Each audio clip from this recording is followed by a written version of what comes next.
நாளைக்கு சமையல் போட்டிக்கு என்னப்பா ரெடி பண்ணிட்டீங்களா? என்ன டிஷ் செய்ய போறீங்க?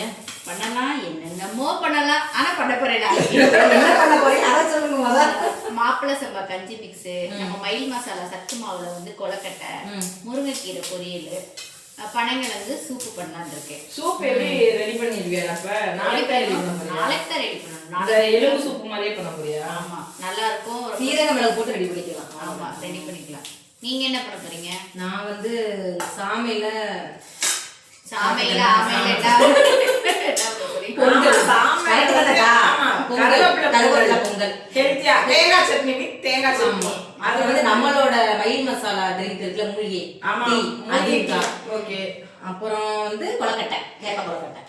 கேப்ப கொலக்கட்டையா? நீங்களும் வெஜிடேரியனா? நீங்க இருக்கு போறது, பறக்கிறது, ஓடுறது எது? அதெல்லாம் ஆசைதான். ஆனா விரதத்துல இருக்கனால அது புரியாது. நீயும் வேற எதுவும் பண்றியா? ஆமாங்கக்கா. என்னது? ஃபிஷ்ஷும் மட்டன் சுக்காவும் பண்ணலாம்.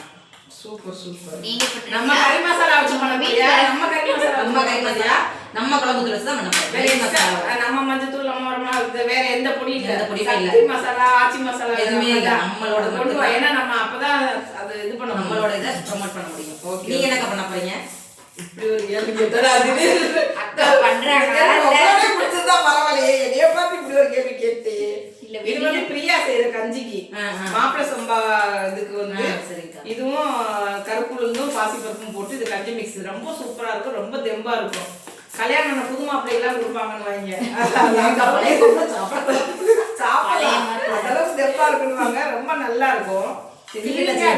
நான் என்ன பண்ண போறேன்னா இந்த பசு மஞ்சள் அதுல ஒரு லட்டு. அது உணவு திருவிழால வந்து என்ன நான்வெஜ்ஜா வெஜ்ஜா அப்படின்னு ஹெல்த்தியா இருக்கணும், ப்ரெசன்டபிளா இருக்கணும், அப்புறம் வந்து நல்லா டேஸ்டா இருக்கணும், அதுதான் சொல்லியிருக்காங்க. அதனால எப்படி கொண்டு போறோம்னு பிளான் இல்லை. அதனால செம்பருத்தி பூல ஒரு டீல ஜூஸ் மாதிரி அது ரொம்ப நல்லா இருக்குனாங்க. அதை நான் பார்த்து வச்சுக்கேன் வீடியோ ஒன்று. அது ஒன்றும், பசு மஞ்சள்ல லட்டு ஒன்று, அப்புறம் வந்து இந்த கருப்பு நம்மளோட எள்ளுப்பொடி ரொம்ப சூப்பரா இருக்கும்ல, அதை வந்து சுட சுட சாதம் நல்லெண்ணெயை ஊற்றி இந்த மயில் மசாலாவோட எள்ளுப்பொடி. அப்புறம் வந்து இன்னொன்று வந்து காளான், நம்ம குழம்பு மிளகாத்தூளை மட்டும் வச்சு காளான் கிரேவி. அதுலேயே அவங்க இது பண்ணா அப்படியே எத்தனை தடவை வேணாலும் சக்தி சட்டியா போட்டு சாப்பிடலாம். நம்ம மிளகாத்தூளை போட்டு செய்யற எல்லா ஐட்டமும் அது காளான் கிரேவி சொல்லவே தேவையில்லை. அந்த இது நம்மளோட பொருளும் தயார் பண்றதுலயே வச்சுதான் செஞ்சு கொடுக்கணும்ன்றனால இதெல்லாம் பண்ணி வச்சிருக்கேன். இதுக்கு மேல ஏதாவது ஐடியா இருந்தா பாப்பா. இதுல ஏதாவது ஒண்ணு மிஸ் ஆனாலும் மிஸ் ஆகுறதுக்கு வாய்ப்பு இருக்கு.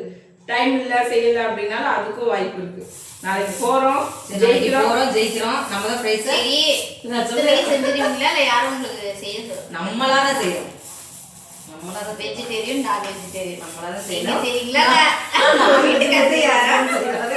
உங்க வீட்டுக்கார உனக்கு என்ன ஹெல்ப் பண்ணி தரேன்னாரு? நான்வெஜ் செஞ்சு தரேன். உங்க வீட்டுல அப்படி சொன்னாங்க. எங்க வீட்டுல என் பையன் சொல்றேன், தம்பி உனக்கு தெரியுமா நான் சமையல் குறிப்பு வச்சு சமையல் போட்டிக்கு போறேன். மம்மி நான் சிரிச்சுட்டேன், ஜோக்கு ரொம்ப பழசா இருக்கு மம்மி அப்படின்னு நம்ப பண்றேன். காலையில சொல்றேன், அப்பயும் நம்ப பண்றாங்க. எப்படி எப்படி திறமையானாலாம் சமையல் போட்டிக்கு வருவாங்க, நீங்க ரொம்ப சமையல் போட்டிக்கு போறேன்னு சொல்ற அப்படின்னு. என் வல்லவனுக்கு புல்லு ஆயிரம் அங்க வந்து பாருங்க என் திறமை அப்படின்னு சொல்லி வச்சிருக்கேன். அதை காப்பாத்துறதுக்காக கலந்துட்டு ஜெயிக்கிறோம். வெற்றி நம்மதே. அம்மா சொல்ற மாதிரி வெற்றி நம்மதே, நமக்கு மட்டுமே.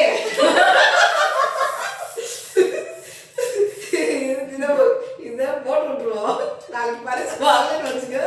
இவ்வளவு பேசுற வாய்க்கு அப்படின்னு வருமா இல்லையா? இருந்துட்டு போதே அவ கரெக்டா சொல்லுது. பரிசு வாங்கலைனாலும் சர்டிபிகேட் காமிப்போம். ஆமா, சர்டிபிகேட் இல்ல, சர்டிபிகேட் ஒரு காரணத்துக்காக, நாங்க எங்களுக்கு சமைக்க தெரியுன்ற ஒரு காரணத்துக்காக அதில் கலந்துக்கிறோங்க. மயில் மசாலாவை வந்து அங்க 4 பேருக்கு தெரியணுன்றதுக்காக இந்த முயற்சி பண்ணியிருக்கோம். நீங்களும் பாருங்க, நாளைக்கு நாங்கள் ஜெயிச்சுட்டு வந்துட்டாலும் சொல்றோம்.